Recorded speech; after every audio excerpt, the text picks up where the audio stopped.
to development of global road for achievement of SDG 7 and the Paris Agreement on climate change. On her left is Mr. Jeffrey Omiro, Environment Portfolio Analyst at UNDP. He's a sustainable development specialist with more than 17 years of experience within government and United Nations system in various sister agencies of United Nations. I'm not going to name them here. Especially on the issues of sustainable development, environmental management, climate change, food security, and governance. He's currently coordinating several UNDP projects in energy, environment, nature, resource management, biodiversity conservation, and climate change. Thank you very much for being here. James, on the extreme left, works with WWF's Africa Regional Energy Hub as the Regional Energy Officer and spearheads the efforts on accelerating renewable energy access, especially through market systems interventions. And he has spent the last 12 years working on renewable energy access programs in the region, for which he is actively engaged with market actors and civil society in efforts to increase our access to modern renewable energy. We will be joined online by Ma Dingping.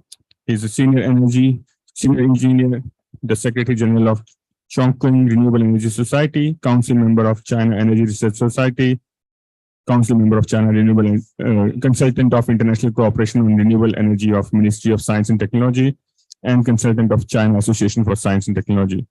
He has 20 years of experience in energy saving and green energy services, and nearly 15 years of NGO management experience. He has taught in universities from 1982 to 2000 on renewable energy and power security, and from 2006 to 2016 engaged in energy saving and transformation technical services in Chongqing Energy Conservation Center. He has expertise in energy policy formulation, standard formulation, technology marketing, and international cooperation, and has participated in short-term study in Africa twice, along with a lot of international experience. Welcome, Dingping. I hope he is online and can hear us. We will come to him with the presentation. Let me then give the floor to Dr. Somorin for his opening remarks, and then I'll invite the rest of the speakers to respond to the opening remarks. Dr. Somorin. Thank you. Good afternoon, everyone. I have to say it's a pleasure to be here today. Thank you to the entire team and leadership of WWF. We don't often get invited to this kind of event. Thank you for bringing a representative of a DFI to the conversation around policy and innovation, policy innovation and framework. And I think I want to keep my opening remarks to just 4 key points. And the first is to appreciate the fact that this is a very timely and relevant conversation that we are having. And I'm going to say, and I'm saying that because more than ever, in the African context, we need to make sure that we define or redefine what just transition means for us. And we cannot be afford to be left behind. So it's a moving train, or it's like an aircraft that is flying while it's being built, and at the same time. So it is very important that we are part of that definition. We're part of that structuring and the understanding, and more importantly, to redefine it in the African context. What does it mean to us? And that stems from the fact that we cannot assume that just transition is homogeneous across Africa. What just transition means in South Africa may not necessarily be the same in Kenya. And so it's very important to be able to understand what are those national strategies, national pathways that are very important that we must consider. So it's not a one-size-fits-all, rather it's important to look at the context. The second thing is for us to appreciate the fact that just transition is the how, is not the what. It's not the how, it's not the what that we want to achieve in development. Because within Africa today, we're still talking about 645 million people without access to electricity. We're talking about only 17% of the infrastructure that we need already in place. So there's an 83% infrastructure gap across the continent for us to reach a level of development that we want. And so it's very important to understand just transition itself is not the goal. is the means towards the goal. The goal remains the key development paradigm, the key development ambitions that we have as a continent. We want to make sure that we have access to electricity. We want to have resilient infrastructure. And what Just Transition helps us to do is to create a pathway for us to get there in a way without compromising our environmental integrity, without ignoring societal values and societal ambitions. So it's very important to understand that Just Transition is the how, and we're trying to explore that. And the how may be different from one country to the other. The last point I want to emphasize, and I'm hoping we're going to get into a conversation around that. Much of the talk around Just Transition is very much around financing. If you travel across the continent, or if you go to a lot of events, most of the discussions are very much about how to finance it, and which is very relevant, which is very needed. But we must understand that finance does not exist in an institutional vacuum. Money does just not hang in there. It is very much nested within the overarching policy framework of the country. And that's why this conversation is very important, because I know we're going to touch on money, we're going to touch on financing, we're going to touch on the technology innovations that we need. But it's very important to understand that have we created the policy framework that we need in our countries to be able to make the financing flow in that direction. It's very important that we are able to appreciate the work that needs to be done in that space, and more importantly as well, to understand the pathways. So as we talk about the innovation that is important, as we talk about the framework that needs to be in place, we must understand what are those national strategies, national pathways, and how do we leverage on what we're doing already, because it is not completely new. It's not rocket science. It's about doing what we're doing differently and doing it with a lens where we're very focused on the goal. So I want to emphasize that fact that this is very timely. Just Transition, it's a framework for assessing the strategies, and particularly strategies that are very clear on sharing both the burdens and the benefits of this momentum that we're creating. The reason why we're here is because there are challenges about it, but we must also be reminded that there are opportunities about it. So how do we make sure that both challenges and opportunities are shared across? And more importantly, to recognize that the context is very important.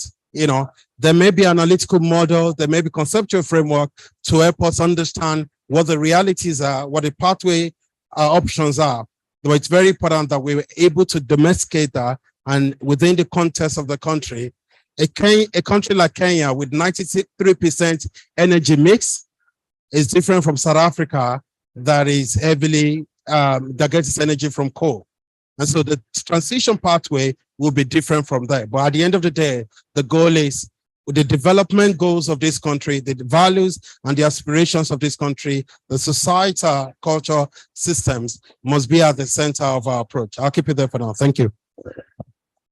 Thank you so much. And I'm so glad that you moved the conversation beyond the finance, because sometimes you just get stuck in the finance and it's like a repeating tape, finance, finance, finance, finance, and then we don't really go deeper. So maybe I can just ask you one follow-up question, and before coming to the other speakers. You touched upon institutional capacity dimensions, right? From your experience, from implementing on the ground, what do you think are the biggest challenges in building and strengthening the capacity on the ground in Africa? Thank you. And I imagine that all of us in this conversation today, we need to really unpack what that means. Institutional capacity speaks to the fact that you have to be able to do a deeper level assessment of your own system. Is it fit for purpose at the moment? Or are there deep or even, you know, suboptimal gaps that needs to be filled in? And that is the starting point on trying to understand how do we create the pathway and how do we get there faster? So it's almost like looking within, you know, and I think that's where that starts. So the capacity starts about the policies that are in place. The capacity speaks to the ability to have a coherent policies, because just transition is not going to be free hanging. It has to be nested with existing structures around energy, around infrastructure, around food systems, around even the whole engagement model in a country, the partnership with the model within the country. So based on those level of analysis, then you are able to see where the gaps are. Some of the gaps, you don't have to completely fill them in order to get started.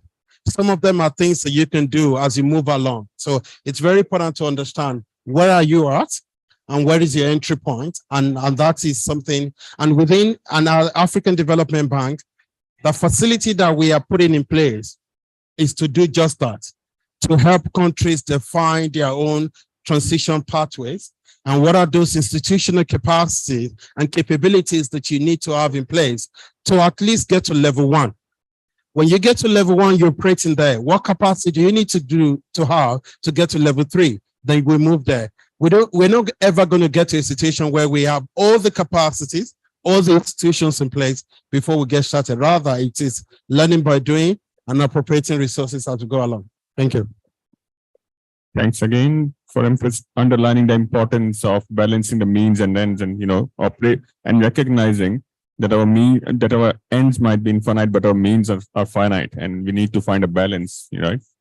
Jacqueline, would you like to respond to the opening comments? I think just see that.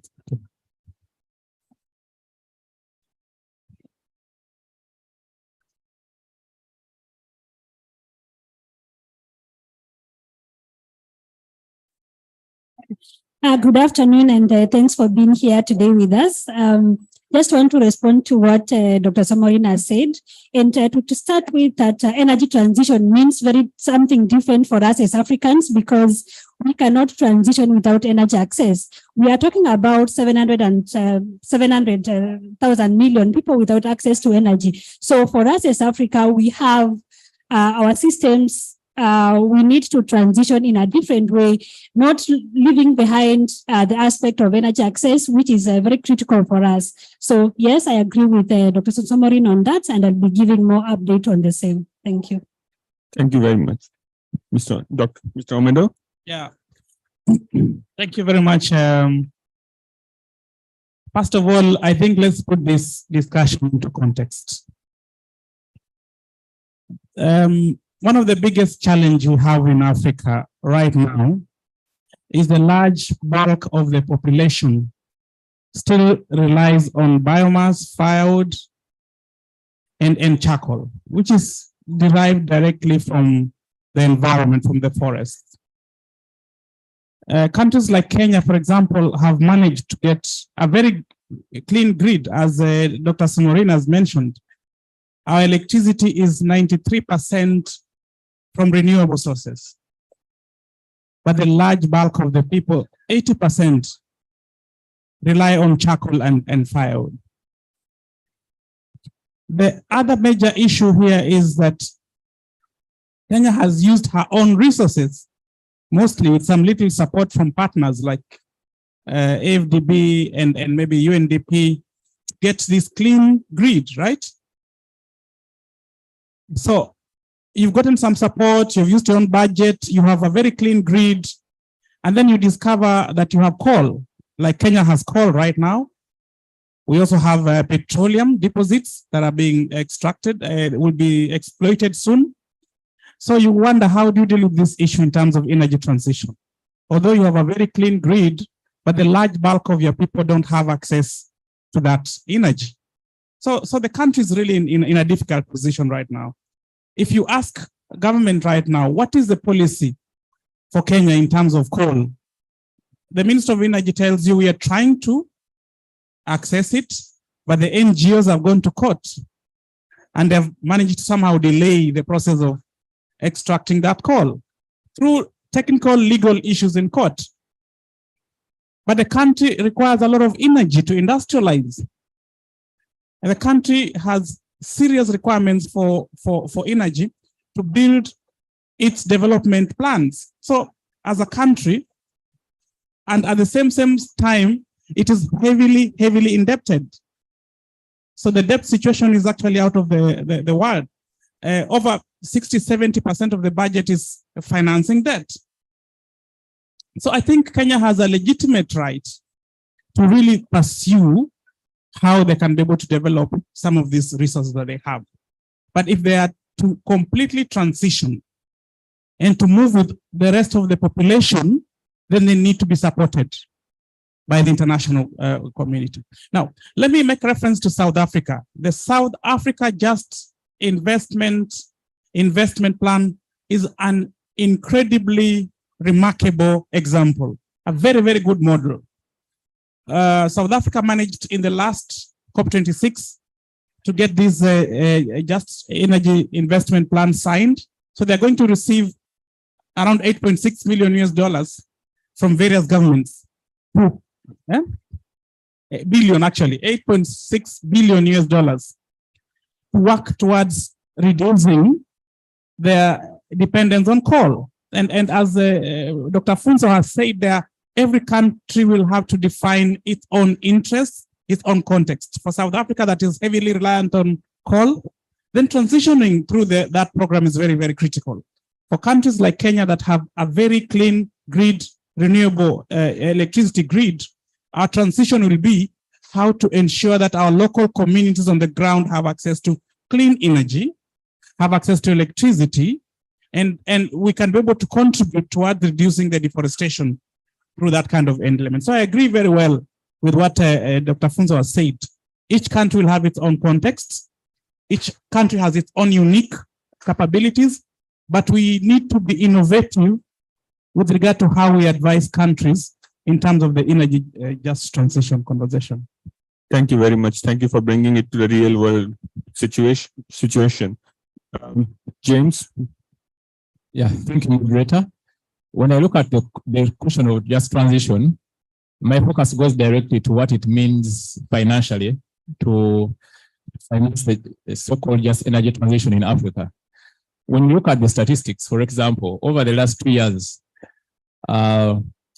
investments in renewable energy grew by about 9%, but they actually went down by 35% in Africa. And although up to $424 billion went into renewable energy investments globally, only 0.6% of that actually went to Africa. So we need to question ourselves, even as we talk about energy transition, are we really directing the financial priorities towards the transition? And so what needs to be, despite the fact that a lot of resources have been diverted and directed towards renewable energy investments, still the level of commitment still drops the need. But what do we need to actually see that we can direct more financial flows towards renewable energy? We need to question these gaps that exist and also work out ways to increase access to renewable energy financing, but also see that the just transition is well financed. First of all, there's a need to make renewable energy a priority lending sector within our economies. African governments need to look at renewable energy as a priority lending sector. I'll give an example. The government of India enacted a policy that all net lending from all financial institutions, at least 40% of net lending should go to renewable energy. And that is how they managed to achieve some level of success in seeing that there is more financial flows going to clean energy. Although the cost of capital is still a question, but we cannot ignore the fact that there are still some regulatory and policy hurdles that still exist, even when over 80% of African governments actually have renewable energy policies. There are still existing regulatory hurdles. The question of cheap access to cheap capital is very, very important. So we need to find ways of mobilizing cheap, affordable capital, not just foreign direct investments, but also local capital flows. For example, when you go to a normal commercial bank in Africa and you say you want to borrow a loan to buy a solar system for your home, they will tell you the interest is 30%. And that means that an average person who is below the middle income is left out of that interest rate. So you need to mobilize cheap capital that is affordable so that our populations can be able to afford renewable energy and be able to be part of the energy transition. But we also need to look at energy transition with the value chain lens. Africa's interest and priorities isn't just about in electrification, but there's what we call transition minerals. Transition minerals are minerals that are actually very important for the renewable industry, most of which are actually gotten from Africa. We talk about copper, we talk about lithium, we talk about manganese, we talk about cobalt. These are minerals that are very, very essential for a successful transition to renewable energy. And most of these minerals come from Africa. So we are saying that let's the transition look at the whole value chain of renewable energy, including these minerals that actually finance and contribute to the to renewable energy. Why don't these minerals that are essential for the industry be actually be processed within Africa, so that Africa is not just supplying raw materials and at the same time buying the renewable energy technology, but they are also benefiting from the whole value chain of renewable energy. Thank you. Thanks very much, James, also for bringing examples from other developing countries into the context and giving concrete examples that these are the things we need to see if you want to really implement at scale. I just want to check if our speaker is online, if Ma Dingping is online. Hello, And can you hear me? If we can project him on the screen. Hello, can you hear me? He's joining us from China. Let's hope this can be sorted out quickly. I speaking. Hi, Ma Dingping. We can see you. Can you hear us? But we can't hear you yet. Yes. We can't hear him yet. I think a good opening Okay. of the come from Africa. I think is very important. I have worked for 14 years. I think China as an engineer. Also, I'm my society NGO. I think China experience is a good example for Africa. 14 years, China also worked with energy. At the 13 year, at the 20 year, at the 10 year, we also work energy. But this year we have more renewable energy. But I think China experience is an example of Africa. I think is the first one is development SDG. I think is anti-poverty is very important. How can anti-poverty? If the anti-poverty, we can use more energy, such as industry park. We need more energy. So is country development is very important. As a basis of the new technology innovation is very important. Now there's PV and solar energy and other renewable is now is very perfect for the Europe for the Africa, I think. But in some industry is perfect, but some is not perfect. I think is a perfect technology is very important, such as the industry park. If this production is very good, the energy cost is slow, so can use more renewable energy. But this industry not perfect, is energy price is too high. I think is core is perfect. I think the China experience and is a very good example for you. China has a 13 year is developing more coal plant. Also have the environment, but this year, 10 year, we use more renewable. This I suggest the first one. Second one, I think is the energy efficiency is very important. If we have the energy and the electricity, but the energy efficiency is very good, so we can waste more energy. So I think is renewable energy innovation is very important for both renewable energy and energy efficient. Third, I suggest how can Africa to learn more about China experience. I think many Africa students in China study. I want you have the experience to China. We can see more active, really renewable plant, such as PV and ship, PV and agriculture. I think this example the electricity price is not perfect. I think is production. Real production is very important than financing and policy, because development is first very important. This is my opinion. Thank you. Thank you very much. And just wanted to check, Martin, you had a presentation. Would you like to make the presentation? No? Yes, I have a presentation. How Yes. I share this presentation? Yes, please. Okay. And you have 10 I minutes. share. You would have 10 minutes for the presentation. Okay. Thank you.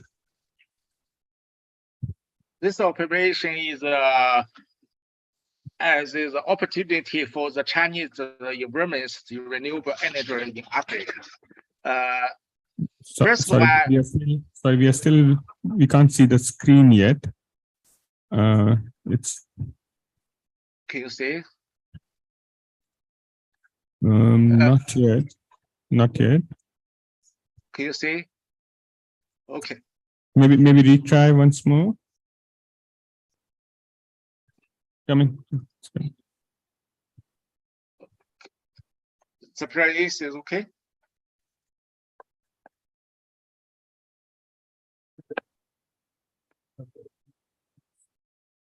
They're working in the backdrop. I wonder while we are sorting this out. Let's give another few seconds to see if this can be sorted. Can you see the screen? Share my presentation. I think it's I yes. Now we can see it. Please go ahead. Okay. First of all, how can find the China experience?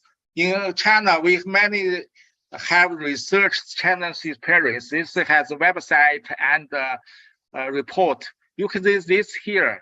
I think is you can see the WRI. WRI's website has a more experience perfect for the Africa. The China experience, some is in Chinese, but some in English. The WRI have the good English presentation. Also, we can find the government of the Minister of Commerce. This is now what's the China investments in Africa. Now China didn't invest the core plan, but in renewable energy investment is very important. But you can find here. This is the first. Second one is my opening is about to the innovation. Because the renewable energy is different as the before. So is business environment is about by small and mid enterprise. Small enterprise have the more petition for the renewable energy investment. So you can pay attention. Some company in Africa is not big company, as a small and medium-sized enterprise can invest. So I think it is very important for the how can do the donation and the STC together for the environment. China environment renewable is very important. Also, China have some company in China have the environment for donation for the renewable energy. I think this press can use in Africa. Donation for the renewable energy environment is a very good potential. Third, about the innovation. Innovation is very important for the renewable energy. I think is the only electricity price. I think is the core is cheap, but now is the water PV and the agriculture PV and agriculture light. Maybe this PV is very useful and more professional. Second one, you can pay attention to the electric vehicle. including electric motor. Electric motor can use the renewable energy and decrease the gas line. So it's very potential. I have go to Africa. I think is a zero carbon community is very potential for the Africa, because Africa many natural can use the carbon technology. Fourth one is biogas. I think is Africa have the potential. China also have the experience. This is nutrition is very, very important for the. I think it's now is didn't only core this. I think how can use the perfect technology is very important. Not only one. Also, you know that China have the technology in nutrition. That's China have the prices are different. Some is very high, some is low. I think perfect is very important. I want to do more comparison with my NGO and the African NGO together choice the best perfect plan, perfect technology together. I think is very important. About China cooperation with Africa, I suggest the first one we do the product and the suitable technology together. Second one, we together design the charity project for donation by China enterprise and the China government and the donation. But this example is very important. No is only example. I think is for the sustainable. Third one, use the internet. You can China visit use Clio technology, find the China example. Also, after COVID-19, you can go to China, find the real plan. You can visit here, you can do more. Many African students study in China. I also have the project last week, have the China African students study. We visit PV. We can together more about research. What is the perfect technology is very important. I also invite both you to China and together discuss how can do the suitable technology and focus is very important. Also, we can do some person exchanger and the worker together do the worker. This is my opinion. I specialize in the engineering, so we will keep in touch and want to do technology and exchange to the Africa. Thank you a lot. That's all. Thank you so much. Maybe I'll just ask a brief follow-up question particularly on a last point about the overseas students in China. I think we focus a lot on technologies, but the point which you're hinting towards is investing in human capacity. Maybe if you can give a couple of concrete examples on what China has been doing in that regard. I think that might be of a lot of interest here. Can we? Yes, we have some Africa students in China, in Chongqing, have the visit China green industry to learn more about. This is only for the doctor and the master degree together.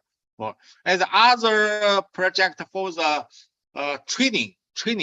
Have many Chongqing and China together to training for the green industry, including the clean energy industry training. Third project, I want more to study in China. As you in India, we study in China. I think the half month you can visit more project. If you want to do together with, I think WWF and the China government together, I think to see the real project is very important than only more technology, more serial is very important. Thank you. Thank you so much. Yeah, it's an important point that we do want to see things on the ground. We just don't want to talk about it. I mean, we want to talk about it, but not just talk about it, right? Let me then come to you, Jeffrey, for my first question. Based on your experience in the region, do you think the current regulation policy to push for the just energy transition, is it enough? And how can the government, private sector, they can meaningfully contribute to the just transition? I think many times we focus on the policies and the regulations and the guidelines and the standards. And I think we have a very robust outlay of some of these policies in our countries. But unfortunately, the NDC is not a financing strategy. And some of these policies are actually not financing strategies. The reality is we still have a lot of capacity constraints that Dr. Funzo mentioned. We need to be able to prepare bankable projects.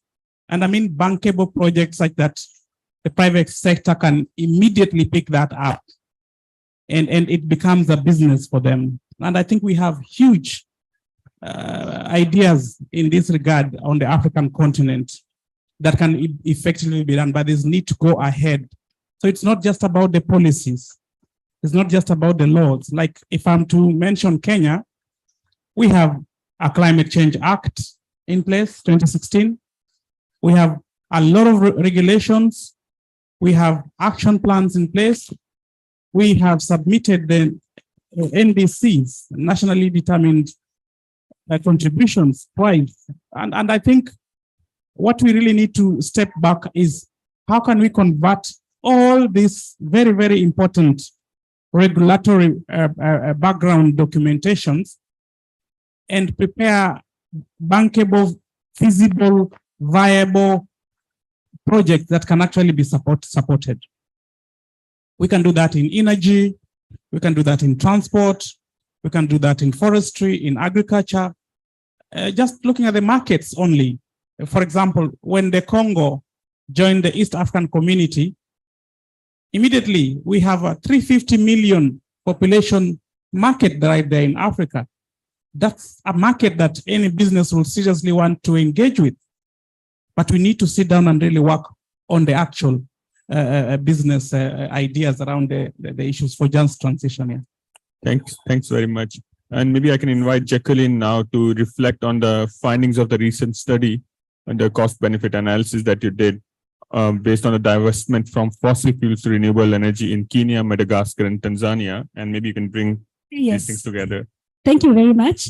And for us at the Bay of Kenya, we looked at most of the times you go to government departments and you're told you are talking about transition, but we don't have evidence. What is the cost for transitioning from fossil fuels to renewable energy? For example, in Kenya, in other African countries. Like for us, it is very clear that we do not need fossil fuels to to develop. Reason because we have abundant renewable energy resources that we have in our country. And what we need is, for example, we don't have sufficient financing. And when I talk about financing, is about how do we divest resources, subsidies from fossil fuels to support renewable energy.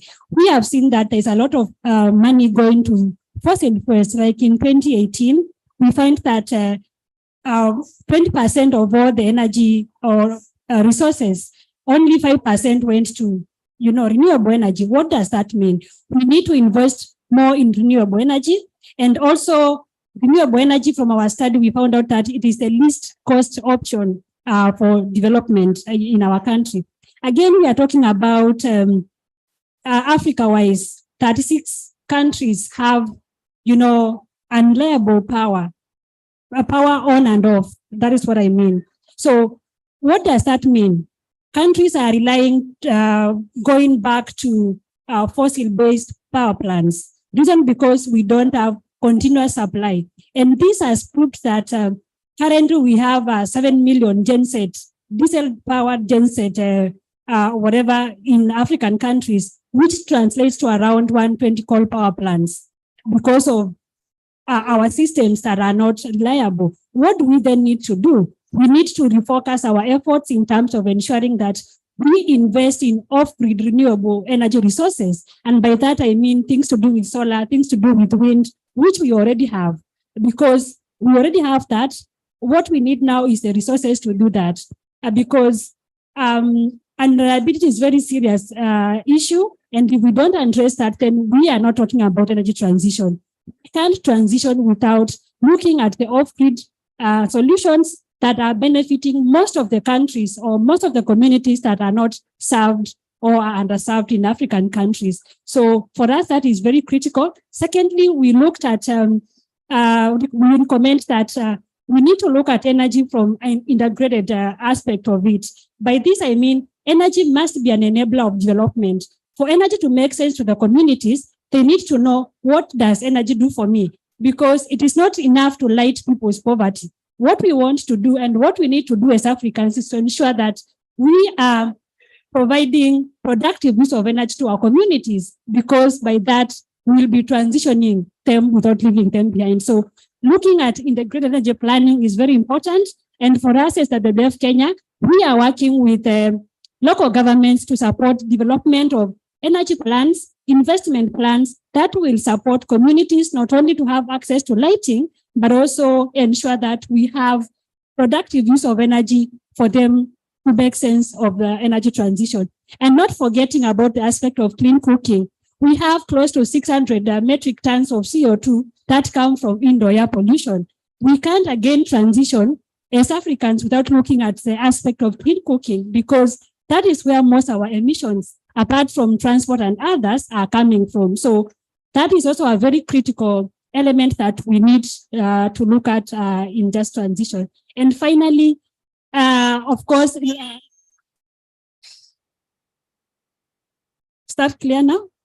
Yeah, so I even lost my trail of thought, but it's okay. So private sector involvement in this process is very key.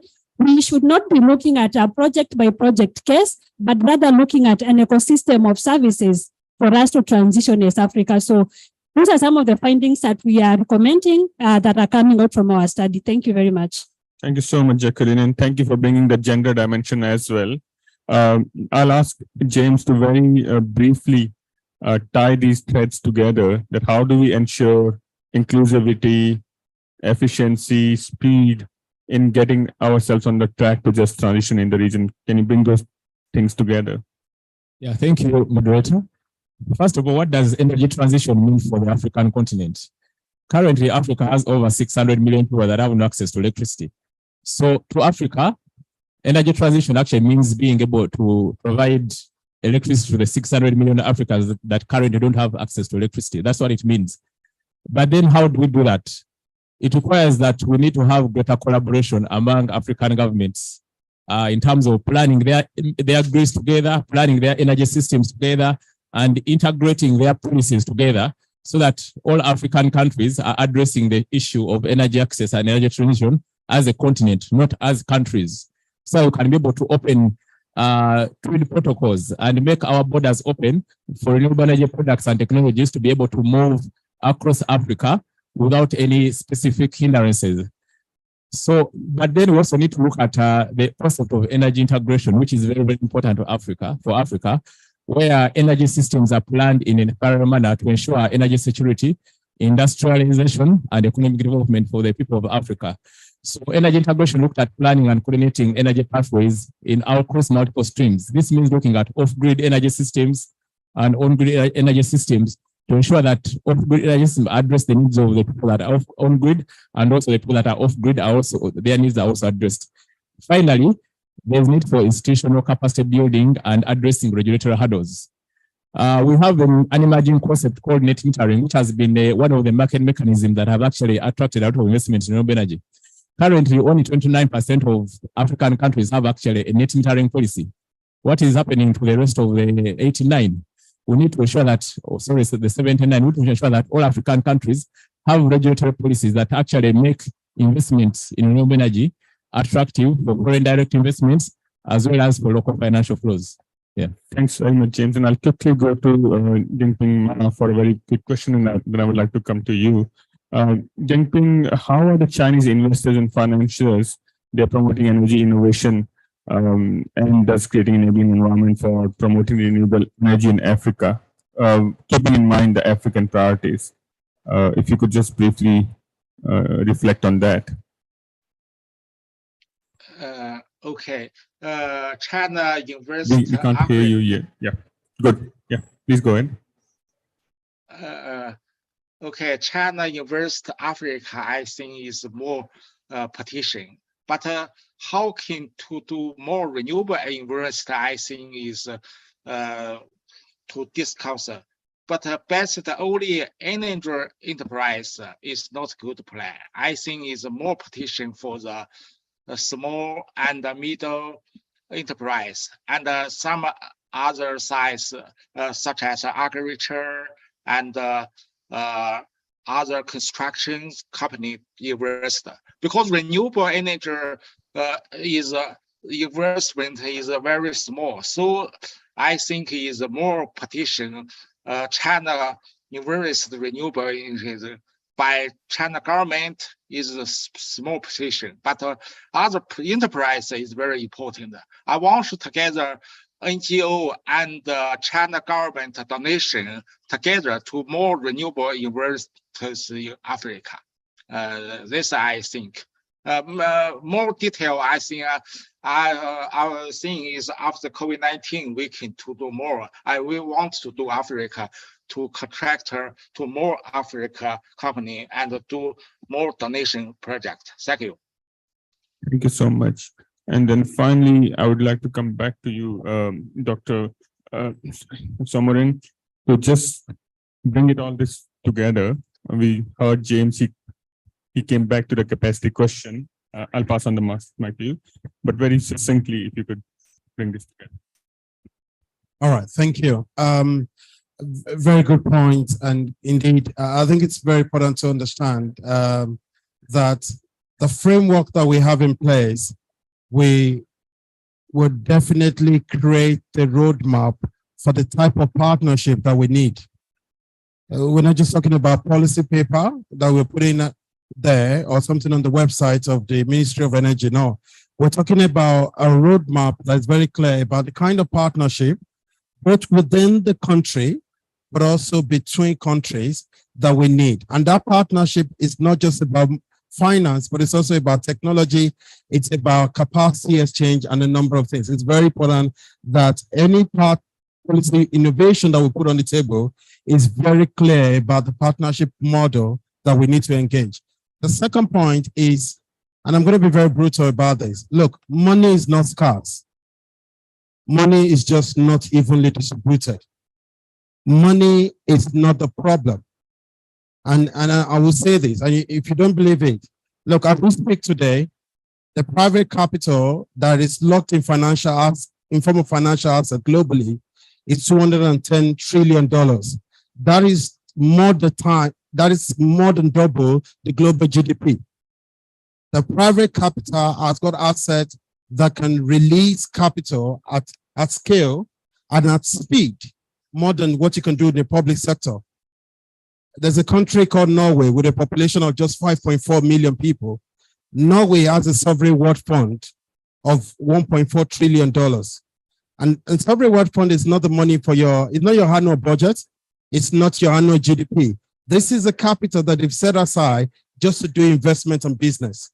Now, you're not going to go to Norway and say, look, we have a just energy transition, give us money, we're poor, we don't have energy. No. There's a language of partnership that you must learn to speak. It's a language of money where you develop proposals and you're able to say, look, if I need 100% financing, what is my skin in the game? If I'm able to bring 10 or $15 million, I can use that as equity in that investment, leverage capital, very concessional capital from AFDP. We're talking of anything between to 2% over 20-year period. And you leverage that capital, that probably can give you 30% of the total project cost. Combine that together with your 10 or 20%, and then you go to external investment funds, capital market, and leverage the rest. And by the time you blend these three sources together, you're able to have it priced at a very low level, low pricing. So it's very important to be able to understand the language of money. And I think a lot of our countries are looking for countries to support them. They say support our transition, but that's not the way it works in the global market. The global money is not scarce. The third point and the final point here in bringing this together is to understand that there are things we need to learn from people who have done this well. And I'm happy we've got somebody from China and things. There's a lot to learn from China. If we think we're too far off in learning from Germany or learning from the US, we can learn from the Latin American countries. We can learn from Asian countries. China today produces over 2,000 megawatts of electricity every month. What we produce in sub-Saharan Africa is not up combined, it's not up to half of what Germany produced as in installed energy capacity. And there's a lot we can do with mobilizing internal resources. And here's the thing, we actually have the natural endowment. You know, we've got the sun, we've got the geothermal, all of it, but we just need to be able to turn these assets or these potentials into realities on the ground. And that requires the key word here, partnership, strategic partnership. Thank you. Thanks. Partnerships and language of partnerships, important phrase for all of us. We can take two questions from the audience. There are two questions. Please can.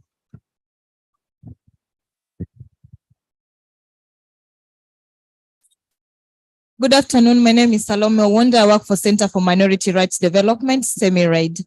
My question is on the policies on land compensation, because energy projects take place within communities. And most of the time, the people who end up being displaced are the vulnerable people, the indigenous people, the women and children. And most of the time, the land compensation policies do not take into consideration the different gender needs and interests when people are being compensated. Some of these communities do not have title deeds.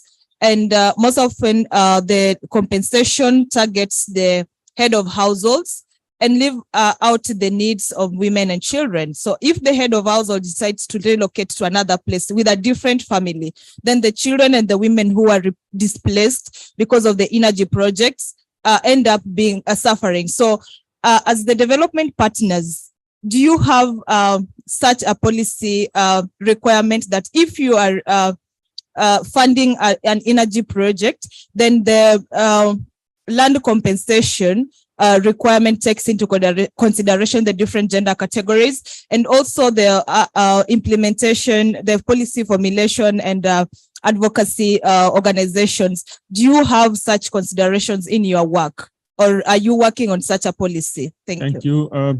Next, two questions there. And then coming. Thank you very much, Robert. I'm called Simon. I work with the WWF in Uganda. James is my colleague. Mine is a quick comment in regards to what is happening to the current development regarding energy transition. Indeed, there are milestones that have been registered by some countries. But you drive through the village from Kampala to my little town down in the east, you find power lines moving through people's homes, and only a handful are using this power. And I ask myself, what needs to be done to make people know that using this power is actually environmentally important, and it is also critical for even saving money? And I think I want to ask my colleagues here, what do we have in the programs to empower the African population in terms of awareness that energy or green power is better than biomass, for example? And two, what can we do to change the gender dynamics where men in Africa look at their women as a tool for fetching firewood for cooking, as opposed to them paying some little money to get electricity for cooking? Thank you. Yes. Behind you, can you pass the mic behind? Thank you very much. My question, I think, is for Geoffrey. I think Funchal, you said something. You said that there's a lot of money in the world. And I'm Linda Ogala from IGAD, a climate change and adaptation expert. But today I'm going to ask, as a regular citizen, hold my climate change hat for like a minute. And talking about a lot of money being available, being in a region that is plagued by poverty. So many people who are poor don't have access to that resources. That kind of makes us wonder is, how is that money not reaching us? Why is that money not reaching us? And Jacqueline, you mentioned we don't need fossil fuels to develop. But we look at the countries that have a lot of fossil fuels, and like, we want that Arab money, that oil money.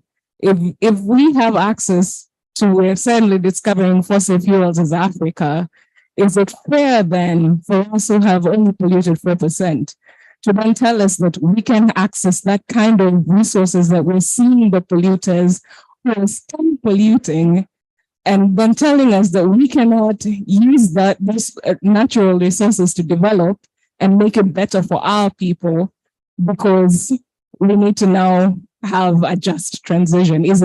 How just is that to make us then use a more expensive path towards development instead of using the resources that we have? Which again now brings me to you. So what do you think? Do you think we're kind of shooting ourselves in the foot as African nations, trying to jump into this wagon that is the new discussion on the just transition, for example, instead of looking at this is where our people are barely making it. We have like Sudan is at the bottom of the list. South Sudan, when you talk about energy access, about 2% or 4% or so. So should we not take advantage in the meantime of what we have? Thanks. Is there any other question? Okay, maybe we can, who would want to respond to that? Yeah, thank you very much. Just a quick one to Somorin. I think justice mean justice, isn't it? Huh? So that's so you see my question. What is the justice part of this just transition that we are talking about? What is the climate justice part in it? All right. So this is the beginning of a long conversation, okay? We're not going to start and end everything here today. But I just want to respond by saying, look, I very much agree with you. The reason why we need to redefine just transition in the African context is that we must not make the mistakes that people have made it before. And I see it as a way of elevating that S within their ESG. That the social component is very important. The value systems, the cultural system. I'll give you an example. Don't quote me anyway. We have a project today in Kenya that should have been, we approved money 4 years ago, but it's yet to start. Solar project, extremely cheap, climate finance with development finance to a private sector. But they didn't solve the land issues and compensation in time. And we could not go ahead with the disbursement. So it's very important that we're elevating those social things, and we're also expanding our ESG framework to make sure that they are really watertight and they don't miss out on those points. Last point for me, issue of money. Look, when I say money is available, don't even go too far. In Kenya today, the total capital locked in SACCO is cooperative banking, is $40 billion. So if you know the amount of capital locked in pension funds in Africa, it's billions of dollars. What am I saying? We need to transform dormant capital into productive capital. Money is available even within Africa. Let's not talk about illicit capital flows in Africa. So we just need to make that capital productive to do what we want. Thank you. Can you pass on the mic? Very, very quickly. Yeah, very quickly, before Thomas answers some of the questions, just to mention that, yes, land issues has been very critical. And in one of the projects funded by the World Bank, COSAP, where mini grids are supposed to be developed, after 2 years, we are yet to do that because of, the land issues and what comes around that. But now with the new Energy Act, for example, we are talking about integrated energy planning aspect, which looks not only into the energy, but all across all the other sectors that impact on energy. Yes, allow me to stop at that. And I'll ask Mr. Omido to with the closing remarks in response to these questions. Okay. UNDP has a very robust social and environmental safeguard systems. I think the bank also has. And displacement is a major issue that immediately converts a project into high risk. Number two, money is available, as Dr. Somorini is saying, but we need to know that it has moved away from funding to financing. So we need strategies on how to do financing. My cooperative, and I'm in the one of the biggest cooperatives in Kenya, I'm a director there, will not just give you money for free. But if you convince me that whatever you're going to invest this money will give us 18% return, I will push the money to you. So we need to turn this thing into a financing conversation. I think we can have bilaterals on the other question. Thank you. Thank you. Thank you. James, last comment. Yeah, to answer Simon's question about how do we raise awareness and convince people to connect themselves to the grid. It is true that this is a really demand and supply issue, and the demand side is about effective demand. And people afford to really connect to the grid simply because it passes over their roofs. So to us, as WWF, our market approach is to work with local financiers to see that affordable capital can be floated to these people, to them to be able to either connect to the grid or buy the kind of energy they need. Because we look at energy democracy, you don't necessarily have to connect to the grid if you can just use the solar system to provide the electricity you need. And that's what we are looking at. Thanks so much, James. I don't know if we have Mr. Dingping online, but because of lack of time, I would like to just briefly respond to your question. It's an important question, but every time I hear that question, there's a saying which comes to my mind, and which is we didn't get out of the Stone Age for the lack of stones. There is enough stones available, but we are not living in Stone Age anymore, right? So I'll leave you with that thought. Thank you, everybody, and I hope this was an engaging conversation for all of you. Thank you. Thanks to the panelists for engaging conversation. Thank you.